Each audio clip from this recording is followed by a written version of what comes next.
Chapter 1. The Right to be Rich.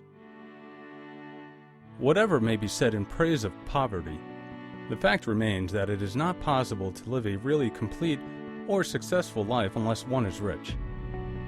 No man can rise to his greatest possible height in talent or soul development unless he has plenty of money. For to unfold the soul and to develop talent, he must have many things to use, and he cannot have these things unless he has money to buy them with. A man develops in mind, soul, and body by making use of things, and society is so organized that man must have money in order to become the possessor of things.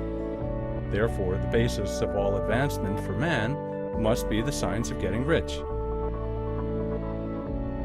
The object of all life is development, and everything that lives has an inalienable right to all the development it is capable of attaining. Man's right to life means his right to have the free and unrestricted use of all the things which may be necessary to his fullest mental, spiritual, and physical unfoldment, or in other words, his right to be rich. In this book I shall not speak of riches in a figurative way. To be really rich does not mean to be satisfied or contented with a little. No man ought to be satisfied with a little if he is capable of using and enjoying more. The purpose of nature is the advancement and unfoldment of life, and every man should have all that can contribute to the power, elegance, beauty, and richness of life. To be content with less is sinful. The man who owns all he wants for the living of all the life he is capable of living is rich, and no man who has not plenty of money can have all he wants.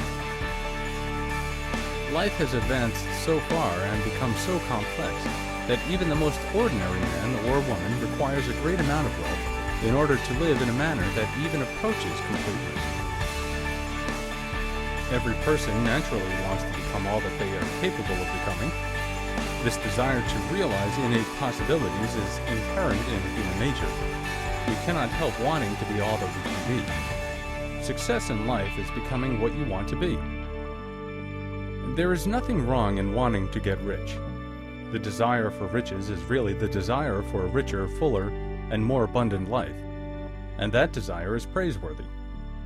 The man who does not desire to live more abundantly is abnormal, and so the man who does not desire to have money enough to buy all he wants is abnormal. There are three motives for which we live. We live for the body, we live for the mind, we live for the soul. No one of these is better or holier than the other. All are alike desirable, and no one of the three, body, mind, or soul, can live fully if either of the others is cut short of full life and expression.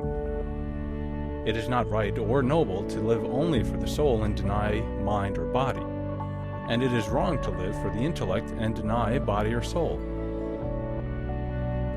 We are all acquainted with the loathsome consequences of living for the body and denying both mind and soul. And we see that real life means the complete expression of all that man can give forth through body, mind, and soul. Whatever he can say, no man can be really happy or satisfied unless his body is living fully in every function, and unless the same is true of his mind and his soul. Wherever there is unexpressed possibility, or function not performed, there is unsatisfied desire. Desire is possibility seeking expression, or function seeking performance. A man's highest happiness is found in the bestowal of benefits on those he loves. Love finds its most natural and spontaneous expression in giving. The man who has nothing to give cannot fill his place as a husband or father, as a citizen, or as a man. It is in the use of material things that a man finds full life for his body, develops his mind, and unfolds his soul. It is therefore of supreme importance to him that he should be rich.